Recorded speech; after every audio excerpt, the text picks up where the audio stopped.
Hello and welcome to the Digital Printer Podcast. I'm Chris Brock, the editor of Digital Printer magazine, and in this episode we explore one of the biggest challenges facing the print industry. Not technology, not sustainability, or even market competition. It's people.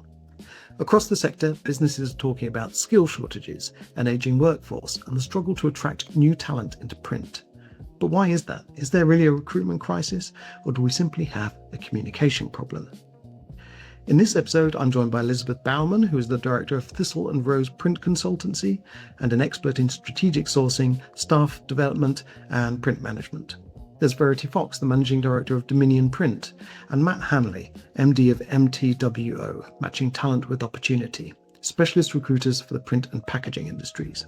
Together, we explore the realities of recruitment in print, the skills gap, the role of technology, and what the industry can do to attract the next generation. We also ask a fundamental question. If print is everywhere, why don't more people see it as a career?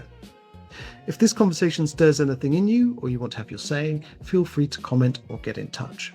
And if you'd like to sponsor us and have your brand associated with the best looking and most interesting podcast around, you can contact me at chris.b@whitmar.co.uk or get in touch with Kelly and the team. You know where to find us. And now, without further ado, let's get into it. So thank you everyone for giving up your time today. It's a Friday, we're recording this on a Friday, and we're here to talk about recruitment. And I've been in the print business now for probably about a year and a half, writing for the magazine. And one of the topics that everyone always seems to be talking about is lack of new blood coming into the industry. There's the skills gap and the aging workforce. And, you know, it seems to be a big issue, but it seems to be a big issue that's not going away. So one of the, I guess, the big questions is where have all the people gone? Where have all the kind of new entrants gone? Is print really that uninviting as a career to find, you know, new people? Shall I start? Yeah, go for it. Go for it. This can only be dangerous territory. I don't think it's actually the fact that they've disappeared. I think that young people are much more aware of the wider world now, and print has always had, I say always, that's a very broad generalization, but it's been very much children have followed their family, whether it's a son following a dad, whether it's a daughter following her mom, and all that type of thing. I mean, you know, Stephen Austin that I worked before, there were a number of families that were part of the sort of the people that worked there, and it's had that. And I think because of that, there's been an element of lacking in talking about the industry, in reaching outside of itself to actually engage with young people. And with the engagement that I've had with DWP, with the engagement that I've had with a number of universities, and the Careers and Enterprise Company, they don't know anything about the print industry, which always shocks me. For an industry that is embedded in communication, we are shocking at communicating about ourselves, which always kind of makes me chuckle a bit, because, you know, it's just such a strange thing. But those are certainly part of what I've found to be the case, and that's where we're struggling to get that message across. So it's like almost like a closed ecosystem of people who've been in it through their families, and they've been in it for generations, but the outside world doesn't know anything about it. I think people just take it for granted. I don't think people think that print is a thing. Like, you look at brand activations, or you walk down the high street, retail, supermarkets, everything.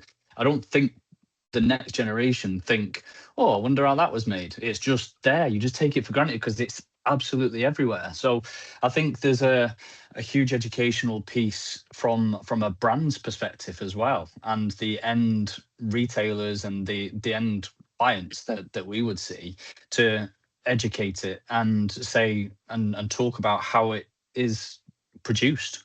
A bit like growing up in the how it's made type of thing, and you kind of watching these TV programs of big manufacturing facilities, and it's not until you actually see it or are part of it that you realize how big and how cool of an industry it is. You can do anything in print.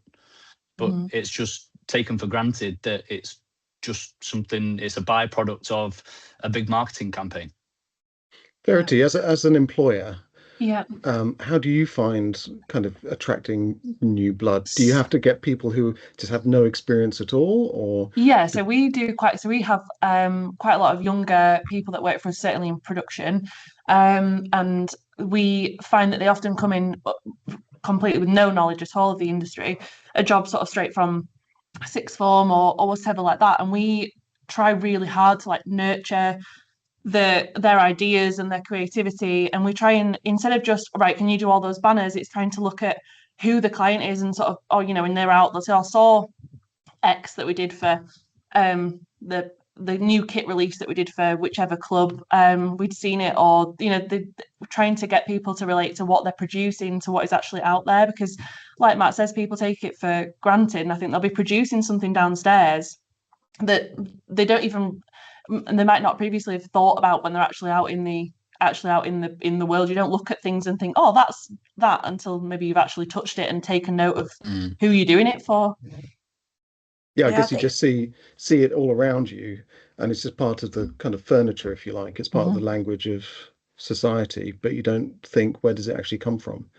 No, I think Isabel, who was one of the Rising Star winners a couple of years ago, actually put the nail right on the head, you know, the hammer right on the nail, when she said, print is everywhere, but you don't see it until you see it. And then you can't not see it, because it is absolutely everywhere. And I think, you know, to Matt's point, people are blind to it because they don't, it's just there.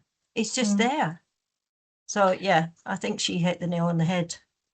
Yeah, I think certainly until it isn't there. And I think so if you're looking at like an exhibition stand, I think I'd seen something on LinkedIn and they had nothing around them, just a table and them, and you look and you think, oh, there's definitely something missing. So I think print's everywhere and people see it everywhere until it isn't there, and then suddenly it looks completely blank and stark. And I think, yeah, it is something that I don't think we talk about what we do enough, but maybe that's because there's a lot of NDAs out there. You can't, it's the brands that are talking about what they're doing, and in that instance the print is in the background, whereas we can't say, oh, we do X, we work for whoever, because of various NDAs, and because we can't shout about it, who is shouting about the print that we're producing? Yeah, absolutely.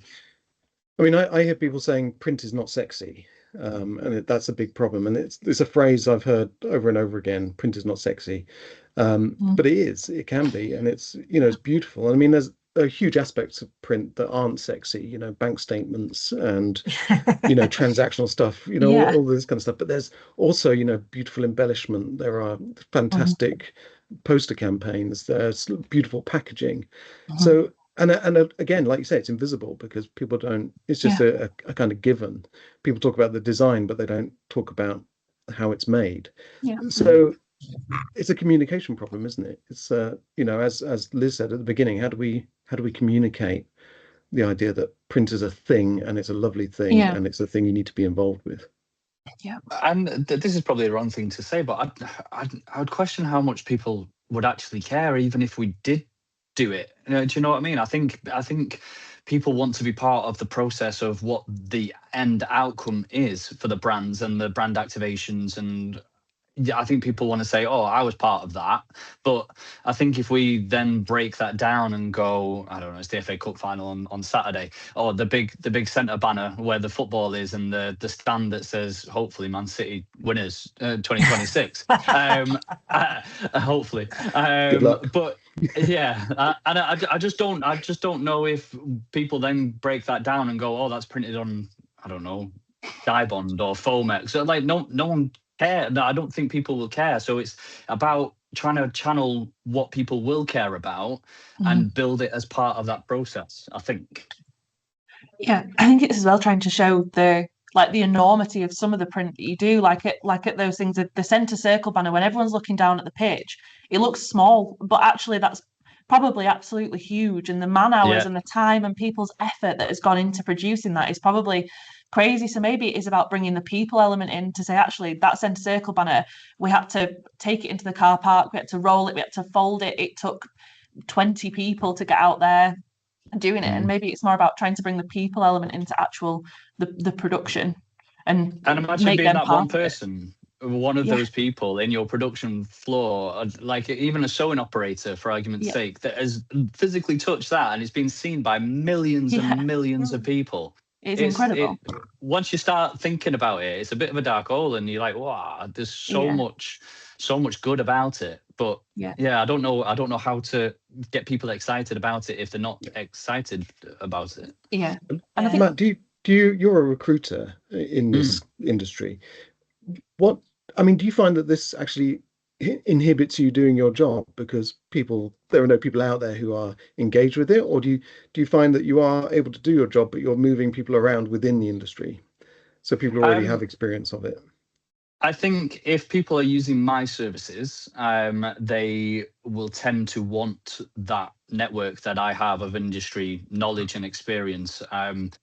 That I don't think they would want to pay for me to go and find somebody that they could probably find themselves on attitude, behavior, cultural fit. I think what they use me for is to plug a hole very, very quickly with industry knowledge and experience and knowing what to do in certain situations, whether it's a production manager, a sales director, production operative, and things like that. But the industry has a difficulty of attracting the next generation, but it's getting better. It's getting better. People are taking chances. People are setting time aside for people to get into the industry. It is getting better. And they can almost use it as a people development for their own staff and go, right, we're going to bring somebody completely green in. You've been with us for, 6 years, for argument's sake. You're showing really good potential, leadership opportunities. We're going to bring somebody in as an account exec or customer services, or client services exec, and you're going to manage them. You're going to teach them. You're going to bring them on, which then also helps me because these people already in the industry are getting more experience. And if that then doesn't happen, then they'll come to me and go, right, I need a new opportunity where I can progress. So it's a bit of a catch-22. I don't get involved that much in people without industry knowledge and experience, but I need people without industry knowledge and experience coming into it as much as possible to push everybody else up. Yeah, but that's also part of the problem. I talk to a lot of people around lots of aspects of this, and there's a couple of different dimensions that contribute. So at one point, you need the young people coming in. That's a given. But at the other end of that scale, you need older people to retire, to create the spaces and the demand for the young people to come into. And the problem with that scenario is that you've not got it's almost like a seesaw. You need to keep some sort of balance of, young people coming in, older people retiring, etc., etc. But without the young people coming in, you can't train them. Therefore, you can't transfer the skills that the older people have got to the younger people. And that creates its own problem because you've now got companies who have got people that possibly want to retire, possibly should have retired, because they are, 65 plus. They want a life beyond the world of print. But they've actually kept them on because they've got a certain skill set and they can't get somebody to come in that they can transfer that skill set to. So it's almost that cycle is kind of broken a little bit, and companies are having to retain older members of their teams to actually do the jobs because they've not got someone coming through that they can transfer those skills to. Because, companies are operating much leaner now. They don't have as many bodies on the shop floor, as many people doing those production type roles because of automation and all those kind of things that are fed into it. So they now have to keep those people because they can't afford the time that it will take to transfer those skills to a younger person. So it almost becomes a self-fulfilling prophecy because you don't have the time to train the young people, but you need the young people to come in because the older people want to start, looking at other things beyond the world of print. And that is also a bit of the problem, I think, personally. So you just summarised Verity's world there, haven't you? Because it's time more than anything. You've got clients demanding this and everything, and you've got to get this work through. But you subconsciously, that there's an aging workforce across the whole industry, not just talking about your place, but Yeah. it's hard to allocate resource and time to it, isn't it? Our place's workforce is relatively young, I would say, but we're lucky that we have a lot of people that really want to bring people on, and we have a lot of management and a lot of like supervisors and senior people who are really, really into it, like into the print. And so they find it, if you get the people, we find that if we recruit people that are rather normally relatively young that come in, they're sort of unskilled, and if you get that people that are excited around them about what they're actually doing, we find that the training happens a bit easier. I mean, obviously we've always got that you've never got enough staff and you're always too busy to train, but once you've sort of maneuvered past that, if you've got people that are older that are willing to train people and that are still enthusiastic about what they're doing, I think that you can really get that. It can mesh really well. Yeah, I agree. And again, it gives the people in your current team that opportunity to progress and step up, and that's probably 9 times out of 10 what people are looking for, isn't it?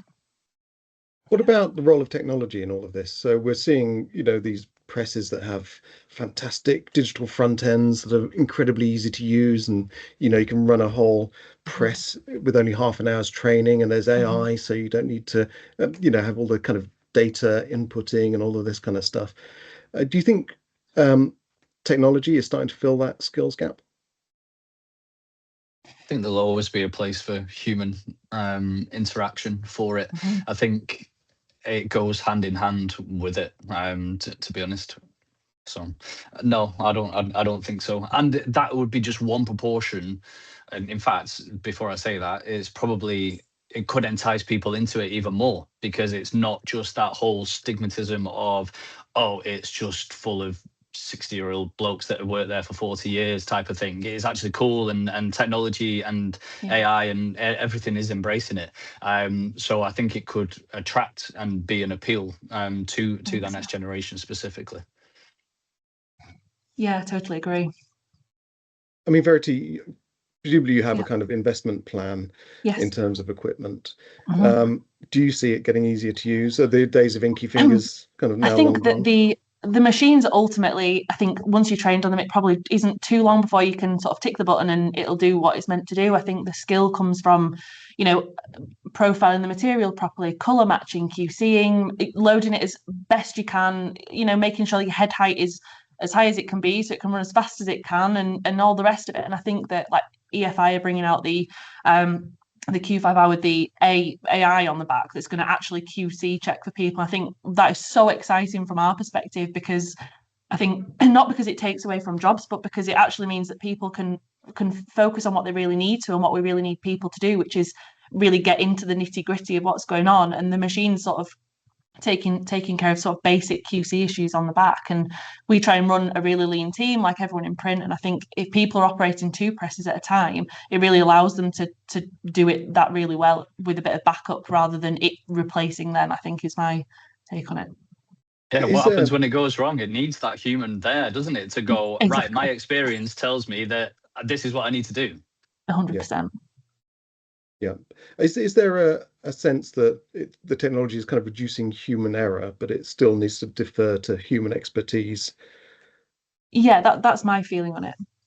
Yeah, fantastic. I think the technology is actually enhancing what the industry can offer, both in terms of finished products, because, when I first started in print, which was a few decades ago,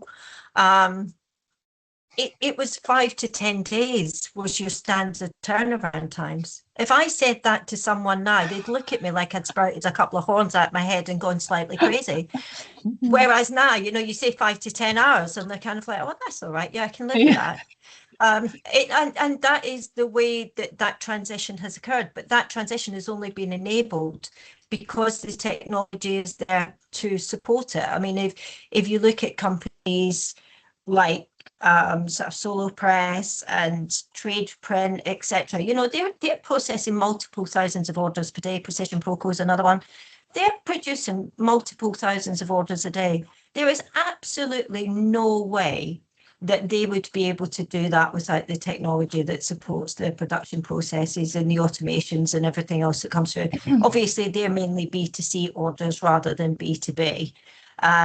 So it's sort of small run copies and all that sort of thing. But even then, those kind of things were only things that we could dream of 15, 20 years ago. Because it was just such a lot of work to get it to the point where it was actually getting ink on paper or some sort of substrate or whatever the case may be, subject to specification. But it's contributed towards the industry, as Matt said, being able to say, you know, it's got a lot of AI behind it because it's a buzz term.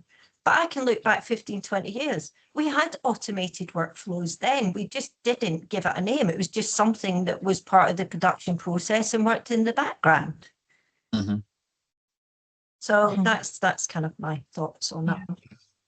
Yeah, absolutely. And I think this has probably come out of necessity as well, hasn't it? Because margins are getting smaller, customer base is changing.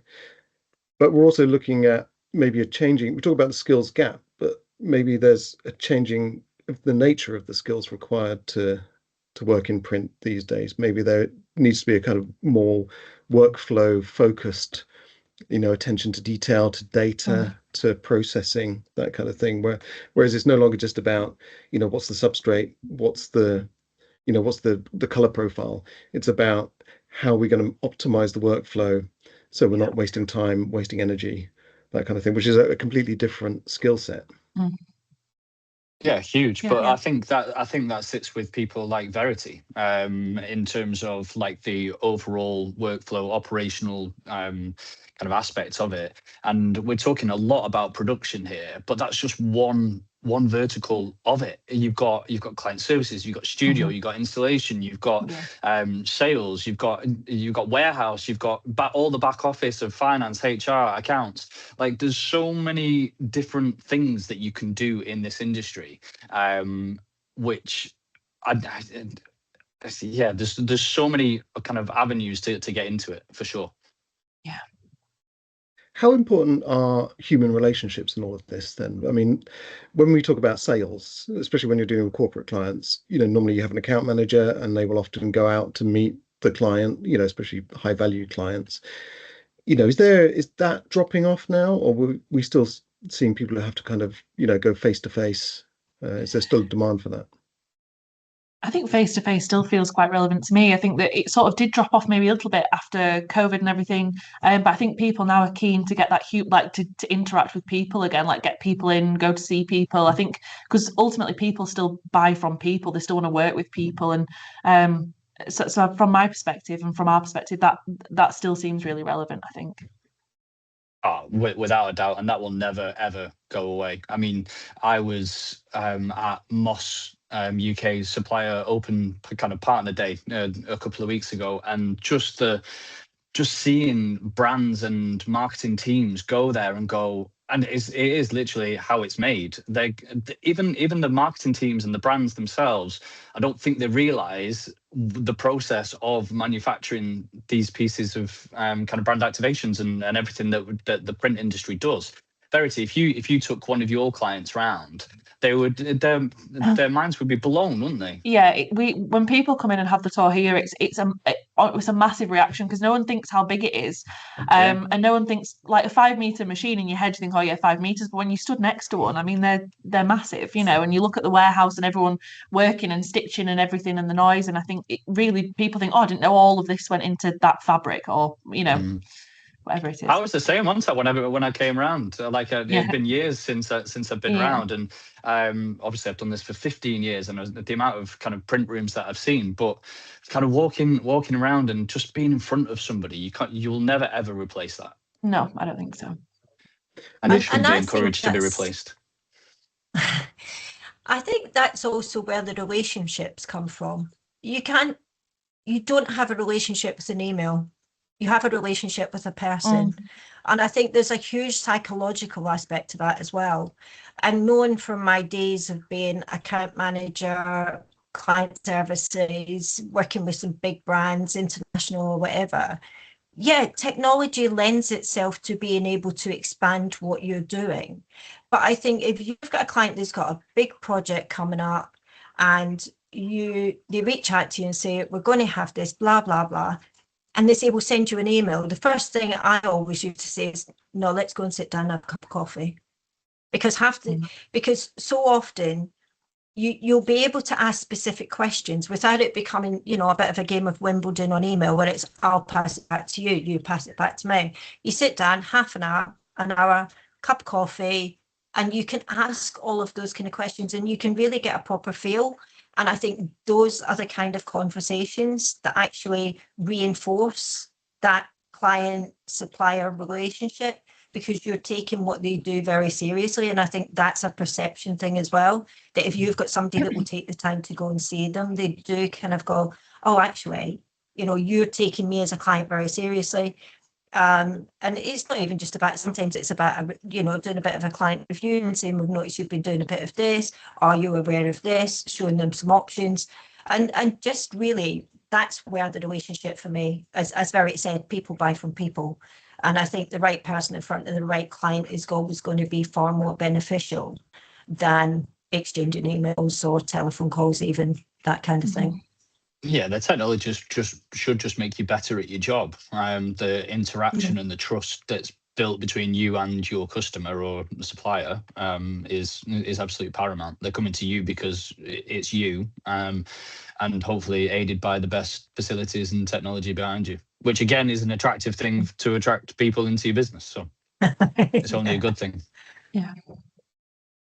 Do you think things are going to get easier as time goes by, technology improves? Is it going to get easier to attract people in? I know most people these days don't like speaking on the phone, especially younger people. They prefer to do everything remotely. Is that going to be a problem, do you think? Or I think the more we talk about it, the more we face up to it. It's not, the problem isn't going to go away. I think it's just a revolving cycle. So we just need to find a don't know what that noise Sorry, was. that was my dog. I'm going to put myself on mute just in case she does it again. No worries. Okay. As long as it was your dog and not your belly at lunchtime. Not this time, Matt. We've had that conversation before. I think the problem's never going to go away. It's an age-old problem of people coming in and people leaving. Ultimately, we just need to find a process, a strategy that companies can stick to that works for them. I don't think there's a one size that fits all either, because every single business is totally different. So no, I don't think it's going to go away, but the more we talk about it, the more that we have conversations like this, the more that we raise awareness about it, the better. Yeah, and I think we need to make a conscious effort to include them. Like, so if you've got a young person that's working for you who maybe does prefer to message or whatever, it's a bit easier, you've not as much interaction, maybe try and include them in meetings or bring them on call so they actually get used to that, because I think it's really important. And obviously, I mean, when I was younger, I probably preferred just to message, but now it's easier to ring someone and have a chat, but sometimes it is quicker on a message. So I think if you're including them when it is important and making them feel part of it and actually get comfortable with it and bringing people on, I think that's what's really important that we all do in the industry, really. Yeah, absolutely. Make people feel included and make it more inclusive. In terms of kind of, we've spoken about, the skills gap, the aging workforce. Is there a way we can stop people kind of leaving the industry? How do we keep people working in this kind of manufacturing process? I mean, apart from just banning them from retiring at all until they, it has to be keel over career on the job. progression, I think. Yeah, so there has to be something that. One of the big things. So the work that I've been doing with the universities and the schools, etc. So there's a couple of things that have really come out of that. And the first one was a bit of a shock to me, because I kind of thought, so we refer to print as being part of the manufacturing industry, and it is part of the. We don't say it is part of the manufacturing sector of the country. But I mentioned this to a group of students at Oxford Brookes who were doing a module around the print industry, what it looks like, different things. And there was two things that came from that. As soon as I mentioned the word manufacturing, I almost felt like everybody kind of stepped back from engaging. So I asked the question, I said, why when I mentioned that one word, did I feel you all kind of go, oh. And they said, it's that manufacturing, they have this heavy industry perspective. And just using that one word, which I never thought of, because it's just, when you're in the industry a long time, print is part of manufacturing. You don't give it a second thought. But it was interesting to see this particular group of students and the way they reacted just to that one word, that one term. That was one of them. And was the it other preconceived one ideas is, of like shift work and things like weekend shift work and just an inconvenience? Yeah, it was just that kind of like, sort of like car manufacturing and repetitive tasks and that kind of aspect of it.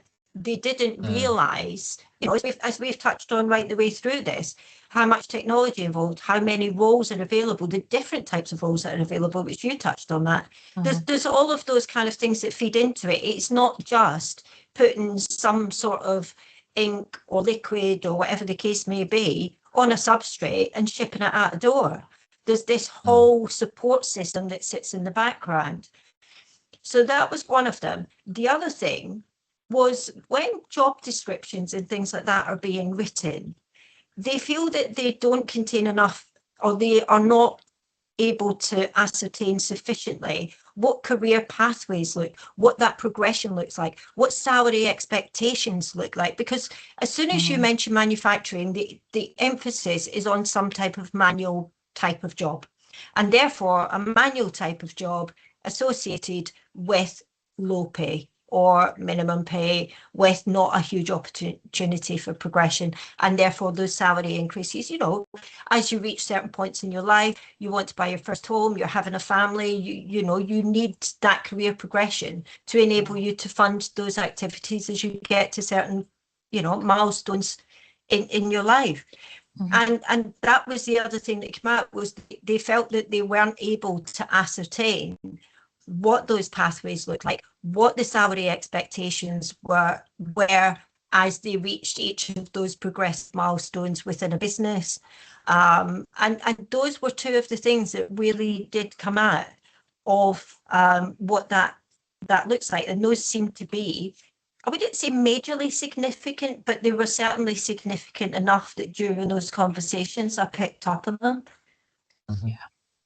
Because Verity, you mentioned career progression as well, didn't you? I mean, is that something you can kind of engineer into a company? I think so. We sort of we try and start where people are like, you've got the trainee role, then the. I was actually thinking about this morning, because we sort of say like finishing operative. And obviously, touching on what Liz said then about the production line. So I talk about production, but production here is vastly different from, there's a company down the road that is like an actual production line, whereas we call it production, and it definitely isn't a production line. You go from one machine to another, and that can be within an hour, and you do this job and that job and so on. And I think that, like you say, there isn't enough definition between the two things. And in terms of career progression, we try and have them, so they start as like a trainee, then move on to, we call it a finishing operative or a print operative, and that's what made me think actually maybe the term operative is the wrong one. And I was trying to think about how you could rename the actual role to try and make it a little bit more enticing. So obviously they're massively skilled. A lot of our team, they can operate the Zund and the Weldmaster, and they can stitch, and they can use the high frequency welder. There's a ton of stuff that they can do, which is way more than just being like an operative that's just packing something. I think that thinking of this call today made me think about that. So I mean, that brings an interesting point around, everyone is always talking about the narrative around print and how we talk about it, but maybe there is a call for a kind of a new language of print almost, to wake people up to actually what's going on and how attractive it is and how cool it is, that kind of thing. We talked about manufacturing and everyone sort of switching off almost immediately. Is there, can we rebrand print? How do you do it? I think just there's not an opportunity to do it. Just don't say the word manufacturing. We can't. I've dropped it. Honestly, I just say it's print industry now. Yeah, we can't disguise that it isn't manufacturing, because it is, and then you set people to fail. But you've got to just find people's kind of passions and niches and things like that. So if you're sat in front of someone and you're interviewing them and they love music and going to gigs and stuff like that, then have an opportunity to go, oh, well, we produced this backdrop at Glastonbury or V Festival or Leeds Fest. Or if someone loves sports, then, oh, did you know that we actually produced the graphics for F1, for the FA Cup? All those type of things, and just try and humanize that whole process. It's easier said than done, because then you've got to dig down and make sure that and you've got those type of projects. But I think it's not looking at print as print, but being, if print wasn't a thing, then those projects and those end items would never be what they are. People wouldn't know about them because they just wouldn't have that impact. So looking at the bigger picture, can we embrace and just being, without us, these things would never happen. Yeah. I mean, is there a space for maybe a TV program like Bake Off, but all about print? That'd be good. Sort of print Let's do off, it. Let's do it. And That would be quite an interesting concept, Chris. There's absolutely. definitely some characters in this industry that you could Oh bring yeah, but I forth mean, get the people who are passionate about it. Talking about, oh, I've just put a lovely foil on this one. It's my showstopper for the day, and Printer of the Week award goes to whoever. Yeah, Yeah. Because it is like you were talking about the banner at the football. Print can be a very emotional thing. Yeah. And of course. it's tactile, and it's it connects to something very, very human. Yeah. And in terms of retail as well, like if you're walking down the high street and you see something that you like on a bit of print in the window, it makes you think, oh, I'll probably go in, see if they've got it. And again, if it's around the store, you think, oh, that looks good, that outfit works. And I think without that, and like I said, like I sort of touched on earlier, if print is missing, I think you do notice, or you sort of, it catches your eye that it isn't there, and there's nothing to draw you in. And like you say, it is personal, and it does make you think.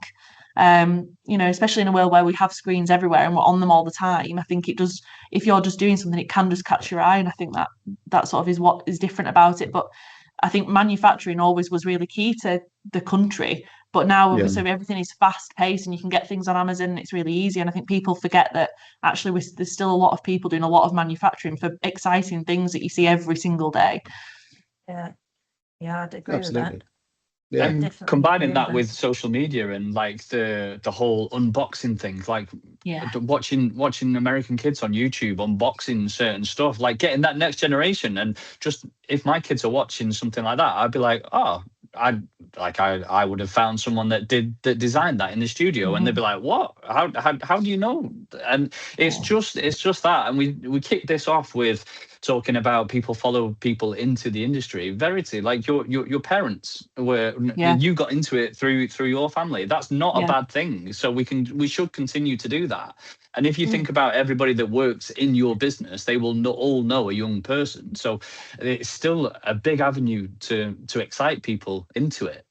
Bring your kids into work type of day.